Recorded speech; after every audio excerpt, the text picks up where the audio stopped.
سانحہ مچ کو 6 دن ہو گئے ہیں، جاں بحق ہونے والوں کے لواحقین لاشیں لے کر دھرنا دیے بیٹھے ہیں اور مطالبہ کر رہے ہیں کہ وزیر اعظم ان سے ملنے آئیں۔ وزیر اعظم آئیں گے تو اپنے پیاروں کی تدفین کریں گے، مگر وزیر اعظم کہہ رہے ہیں کہ جیسے ہی تدفین کریں گے میں آ جاؤں گا۔ حکومت اور مظاہرین کے درمیان ڈیڈ لاک برقرار ہے، احتجاج کا دائرہ وسیع ہو گیا ہے اور دھرنے کے مقامات میں پورے ملک میں اضافہ ہو گیا ہے۔ کراچی میں 30 سے زائد مقامات پر دھرنے جاری ہیں۔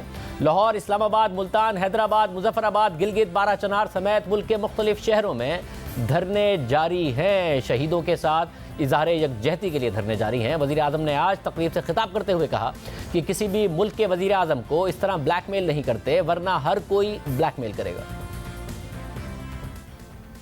میں نے ان کو میسج پہنچائی ہے کہ دیکھیں، جب سب ڈیمانڈز بھی آپ کی مان لی ہیں تو یہ ڈیمانڈ کرنا کہ ہم دفنائیں گے نہیں جب تک پرائم منسٹر آئے نہ، یہ کسی بھی ملک کے پرائم منسٹر کو اس طرح کی بلیک میل نہیں کرتے، کیونکہ یہ ایک ملک کا جو پرائم منسٹر تھا ہر کوئی بلیک میل کرے گا۔ پھر جب ساری ڈیمانڈز بھی مان لی ہیں اور میں نے ان کو کہا ہے کہ جیسے ہی آپ ان کو دفنائیں گے میں کوئٹہ آؤں گا اور لوائقین کے ساتھ ملوں گا، اور میں پھر آج یہ اب اس پلیٹ فارم سے کہہ رہا ہوں کہ اگر آج اب ان کو دفناتے ہیں میں آج کوئٹہ جاتا ہوں اور لوائقین کو ملتا ہوں۔ تو یہ کلیئر ہو جانا چاہیے کہ ساری آپ کی ڈیمانڈ بھی مان لی ہیں، لیکن یہ نہیں کر سکتے کہ آپ ایک کنڈیشن لگا دیں جس کی کوئی سمجھ نہیں ہے کہ جناب جب آپ پرائم منسٹر آئے گا تو ہم دفنائیں گے۔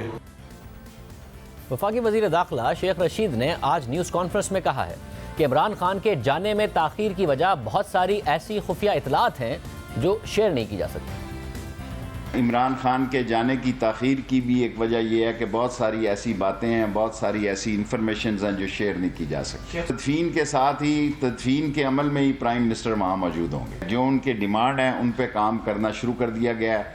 صرف بعض لوگ اس کو پولیٹیکل ایشو بنانا چاہتے ہیں۔ نون لیگ کی نائب صدر مریم نواز نے وزیر اعظم کے بیان پر سخت تنقید۔ آپ کے پاس ٹرکش ڈرامہ ایکٹرز سے ملنے کا ٹائم ہے، ٹرکش ڈراماز دیکھنے کا ٹائم ہے، آپ کے پاس اپنے کتوں کے ساتھ کھیلنے کا ٹائم ہے، لیکن آپ کے پاس ان مظلوم لوگوں کے سر پہ ہاتھ رکھنے کا ٹائم نہیں ہے جو اپنی لاشیں آگے رکھ کے بیٹھے ہوئے ہیں۔ مصیبتوں میں جب وہ آپ کو پکار رہے ہیں تو آپ ان کو جب بلیک میلنگ کہیں گے تو آپ کو شرم آنی چاہیے۔ لاشوں سے بڑی آپ کی انا ہے۔ آپ وہ کہہ رہے ہیں کہ ہم دفنا دیں گے، آپ آ جائیں، تو اس کو آپ بلیک میلنگ کہہ رہے ہیں۔ مریم نواز نے پھر کراچی میں پریس کانفرنس کی اور لفظ بلیک میل کے استعمال پر وزیر اعظم پر مزید تنقید کی۔ اب یہ بچی جو کہہ رہی ہے کہ ظالموں میرے بابا کو مارنے سے پہلے، میرے بھائی کو مارنے سے پہلے مجھے مار دو، یہ بلیک میلر ہے۔ یہ 2 بچیاں تھیں جو مجھے وہاں پر ملیں، بالکل ینگ بھائی تھا، ایک کا ایک تھا، ایک کا دوسرا تھا۔ مجھے تصاویر دکھائیں اور کہا دیکھو یہ میرا بھائی ہے، اس کا گلا کاٹا۔ اب یہ مجھے بتائیں یہ بلیک میلرز ہیں؟ یہ بے ہوش ہو گئی تھی روتے روتے، یہ بلیک میلرز ہیں؟ یہ جو 2 بچیاں بیٹھی ہیں، ایک کا والد قتل ہوا ہے اور دوسری کا بھائی، یہ بلیک میلرز ہیں؟ ان کے مردے دفنانے کے بعد اگر تم ان کے پاس جاؤ گے تو ان کو تمہاری کیا ضرورت ہے؟ سیکیورٹی کلیئرنس ہمیں بھی نہیں ملی، لیکن ہم وہاں گئے، جو بھی ہم کر سکتے تھے وہ ہم نے کیا۔ امیر جماعت اسلامی سراج الحق بھی آج کوئٹہ دھرنے میں پہنچے اور وزیر اعظم پر تنقید کرتے ہوئے کہا کہ جب تک آپ یہاں آئیں گے مظاہرین کے صبر کا پیمانہ لبریز ہو چکا ہوگا، آپ کو پہلے دن ہی آنا چاہیے تھا۔ میں عمران خان صاحب سے کہتا ہوں کہ تمہاری اس تکبر اور غرور اور انانیت کی وجہ سے پاکستان کی بدنامی ہو رہی ہے۔ آپ ضرور آئیں گے، لیکن اس وقت آئیں گے کہ جب ان لوگوں کے صبر کے پیمانے پھر لبریز ہو چکے ہوں گے۔ آپ کو تو پہلے دن یہاں حاضر ہونا چاہیے تھا۔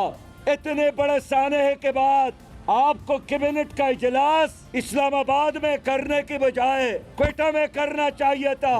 بلیک میل لفظ کے استعمال پر ہونے والی تنقید پر وفاقی وزیر اطلاعات شبلی فراز کی وضاحت سامنے آئی۔ شبلی فراز نے کہا کہ وزیر اعظم نے بلیک میلنگ کا لفظ ان لوگوں کے لیے استعمال کیا جو ہر معاملے پر سیاست کرتے ہیں۔ وزیر اعظم مظلوموں کے دکھوں میں برابر کے شریک ہیں اور متاثرہ خاندانوں کو انصاف دلانا اپنا اولین فریضہ سمجھتے ہیں۔